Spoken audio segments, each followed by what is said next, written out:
ውሃው በመካከላቸው የተከፈለ መሆኑንና በግመሊቱም ላይ ድንበር እንዲያለፉ ደግሞ ደጋግሞ አስጠነቀቃቸው። አሰላሙ አለይኩም ወራህመቱላሂ ወበረካቱ። ውድ ቻናል ቤተሰቦች እንዴት ናችሁ? ሰላም ከኔ አልሐምዱሊላህ በጣም ሰላም ነኝ። ክርስቲያን ወገኖችም ሰላም ብያለሁ። ለቻናሉ አዲስ የሆናችሁ ሰብስክራይብ ደውላን በመጫን ቤተሰብ ይሁኑ። ኢንሻአላህ ከክፍል 1 የቀጠለ የነብዩላህ ሷሊህ አለይሂ ሰላም ታሪክ ክፍል 2 ውሃው በመካከላቸው የተከፈለ መሆኑንና በግመሊቱም ላይ ድንበር እንዲያለፉ ደግሞ ደጋግሞ አስጠነቀቃቸው። ለእርሱም የአላህ መልእክተኛ ሷሊህ የአላህን ግመል የመጠጥ ተራዋንም ተጠቅላቸው በፈላጭባት ማለቱ ነው። ሰዎች ይችን ተከፋፈሉ። ከእነርሱ ጥቂቶቹ መና ሷሊህ ተከተሉ። አብዛኞቹ ግን ምንም እንኳን ተአምሩ አይነው በሌላ ተነገዱ። እና በጠየቃችሁ መሰረት የመጣችሁ መደረሹን አላቸው። ግን ሽምጥጥ ተቀበሉ። ተአምራችንንም ሰጠናችሁ። ከእርሷም ዘንዶች ነበሩ። ተአምራችንንም ከመላክ የቀድሞዎቹ ሰዎች በእርሷ መስተባበልና ወይንም ማጥፋት እንጂ ሌላ አልተከለከልንም። ለሰሙድ ግመልን ግልጽ ተአምር ሆና ሰጠናቸው። በእርሷም በደሉ። ተአምራቶችንም ለማስፈራራት እንጂ አንልክም። ማናቸውም ተደግሞብን ነው ሊል አይችልም። ይህች ግመል በመካከላቸው ቆይታለች። እርሷ አንድ ቀን ከውሃ ትሰጣለች። እነሱ ደግሞ በሚቀጥለው ቀን ይቀዳሉ። ወተቷንም እያለቡ ቆይተዋል። ስትወልድ ተመልክተዋል። ግልገልዋንም እሷንም መስሎ ሲወለድ አይተዋል። በዚህ ተገርመዋል። ግልገሏ እሷ የምትሄድበት ቦታ ይሄድ ነበር። ድግምት ነው ለማለት እድል አልነበረም። ትንሽ የድግምት ቆይታ ሳይሆን ግልጽ የሆነ ተአምር ነው። ከዚህች ተአምር ተገራሚ ሆነው ቆዩ። ግን እነሱ ጥቂት እንጂ አላመኑም። ግመሊቱ በመካከላቸው ቆየች። ውሃውን አንድ ቀን ተጠቅመው የሚያስፈልጋቸውን ደግሞ ያጠራቅማሉ። በሚቀጥለው ቀን ደግሞ ግመልና ግልገሏ ከምንጩ ቀኑን ሙሉ ከምንጩ ይጠጣሉ። ውሃውን እየጠጣች ባለችበት ሁኔታ ያልቧት ነበር። ካለቡትም ወተት ይጠጣሉ። ወተቱ ለሁላቸውም ይበቃ ነበር። ባያምኑ ኖሮ ይህ ታላቅ ጸጋ ነበር። አለቆቹ ተሰበሰቡና በጉዳዩ መካከሩ ጀመር። ሰዎች እኛን ትተው ሷሊህ አለይሂ ሰላም እንዳይከተሉ እንሰጋለን። ይህች ግመል ደግሞ በእርሷ ተቸገርን። ቀኑን በሙሉ ውሃ ሳናገኝ እንውላለን። እስክትጠጣ ድረስ የግድ መጠበቅ አለብን። ከዚያም አልፎ ይህች ግመል በምታልፍባት ጊዜ ሌሎች ግመሎች፣ የፍየል መንጋዎች ሁሉ ፈርተዋት ይበረግጋሉ። እየረበሸችን ስለሆነ እንገላግላት አሉ። ተሰበሰቡ፣ ተመካከሩ፣ ተወያዩ። ከዚያን የታሪክ ሰዎች ስሙ ቁዳር ይባላል ያሉትን ሰው በመካከላቸው ጠሩት። የታሪክ ሰዎች እንደዘገቡት ቁዳር ኢብኑ ሳይሊም ኢብኑ ጀዳህ ይባላል። ይህ ቁዳር የተባለው ሰው ግመሊቱን በመግደል ላይ ከእርሱ ጋር ተስማሙ። ስለዚህ ጉዳዩን የፈጸመው ቁዳር ብቻውን ሳይሆን በሁላቸውም ስምምነት ነበር ወንጀሉ የተፈጸመው። አላህ ሱብሓነሁ ወተዓላ እንዲህ ይላል፣ ጓደኛቸውንም ጠሩ፣ ወዲያውም ሰይፉን ተቀበሉ፣ ወጓትም። ቅጣቴንና ማስጠንቀቂያዎችን እንዴት ነበሩ ይላል ነብዩ ሰለላሁ ዐለይሂ ወሰለም ቁዳርን በተመለከተ ሲናገሩ፣ እርሱ ከመጀመሪያው ትውልድ ከነብዩ ዘመን በፊት ካሉ እጅግ ጠማማው ተንኳሳው ነው ይላሉ አላህ ሱብሓነሁ ወተዓላ። ጠማማዎች በተንቀሳቀሰ ጊዜ ይላል ቁዳር ሌላ ጓደኛውን ገፋፍቶ ተንቀሳቀሰ። ግመሊቱን በመግደል ላይ ተስማሙ። እሱና ጓደኞቹ ሌሎች አልፍ ጓደኞቹ ጋር ሆነው በአስካሪ መጠጥ ቤት ተሰበሰቡ። ቁጥራቸው 9 ሲሆን ሁሌ ጥፋትን ለመተግበር ይሰበሰቡ ነበር። ቁዳር ከእነኛ ጠማማ ጓደኞቹ ጋር ግመሏን ለመግደል እገዛ እንዲያደርጉለት ተመካከረ። ከዚያም ሁላቸውም ሊያግዙት ተስማሙ። ከዚያን ሰዎችን ማማከር ጀመሩ። ይህንን በመፈጸም ተሳታፊዎቹ እኛ ብቻ ሳይሆን በሀሳብ ሁላችሁም ከእኛ ጋር መስማማት አለባችሁ እያሉ ሰዎችን ይመክሩ ጀመር።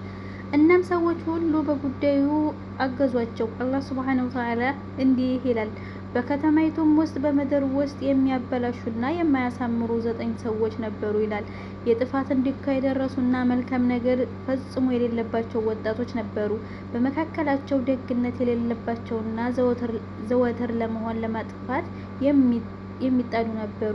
ኢማሙል ቡኻሪ፣ ሙስሊም፣ አህመድ እና ሌሎች እንደዘገቡት ነብዩ ሰለላሁ ዐለይሂ ወሰለም ኢዛ አንበዕተ አሸቃህ በሚለው የአላህ ቃል ዙሪያ ሲነግሩ አንድ ጉልበተኛ ኩራተኛ ጥበቃ የተደረገለት ሰው ነበር ይላሉ። ጠንካራና ካሉት ሰዎች ሁሉ ኩሩና ጉዳይ እንዳይደርስበት ጥበቃ የተደረገለት ሰው ነበር። በተግባርም እነኛ 9 ሰዎች ግመሏ ወዳለችበት ቦታ ተንቀሳቀሱ። ግመሊቱ ከተራራ ላይ እየወረደች ነበርና ተጠባበቋት። ሁሌ ከተራራው ወጥታ ውሃን ከጠጣች በኋላ እንደገና ወደዚያው ትመለስ ነበር። ያም ቋጥኝ የነበረበት ቦታ ሲሆን ሁሌ ወደዚያ ትመለሳለች። በመንገድ ላይ ጠበቋትና ወዳሉበት ቦታ ስትደርስ ጥቃት እንዲሰነዝሩ ትዕዛዝ ሰጣቸው። በከበቧት ጊዜ ፍርሃት ተሰማቸውና ሸሹ። ወደ እሷ በቀረቡና ግዝፈቷን በስተዋሉ ጊዜ ፍርሃት ተሰማቸውና ሸሹ። የዚህን ጊዜ ቁዳር ሳቀባቸው። ከዚያ ወደ እርሷ በመቅረብ እግሯን ቀነጠሳት። ፈዐቀረ ይላል አላህ ሱብሓነሁ ወተዓላ። ዐቀር ማለት መስበር መቀንጠስ ማለት ነው። እግሯን በሰበረው ጊዜ ወደቀች። ጓደኛቸውንም ጠሩ። ወዲያውም ሰይፉን ተቀበሉ፣ ወጋት። አስተባበሉም፣ ቆንጆዋን ወጓትም።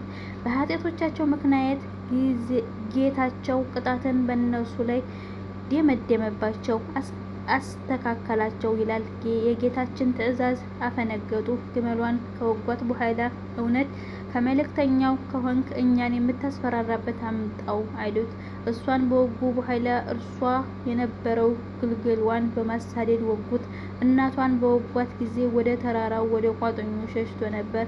ተከተሉትና ከበውት ሲያያቸው 3 ከፍተኛ መጓራትን አጓራና ከዚያም ገደሉት። ከዚያ በኋላ የመንደሪቱ ሰዎች ሁሉ ተሰብስበው ከጋመሊቱ ስጋ እየቆረጡ መውሰድ ጀመሩ። ይህንን በተግባር ከመፈጸም የሸሹት አማኝ ባሮች ሲቀሩ የመንደሩ ሰዎች ሁሉ በወንጀል ተሳትፈዋል። ወሬው ለሷሊህ ዐለይሂ ሰላም ሲደርሳቸው ወዲያውኑ ወደ ቦታው በመቻኮል ደረሱ። ከዚያ በኋላ ላይ ሰዎች ተሰብስበው ከስጋዋ እየተቆራረጡ ሲበሉ ተመለከቱ። አላህ ሱብሓነሁ ወተዓላ እንዲህ ይላል፣ ወግተው ገደሏትም። ሷሊህ በአገራችሁ 3 ቀናት ብቻ ተጠቀሙ፣ ይህ የማይዋሽ ቀጠሮ ነው አላቸው። 3 ቀናትን ብቻ ተጠበቁ፣ ሁላችሁም ትጠፋላችሁ አላቸው።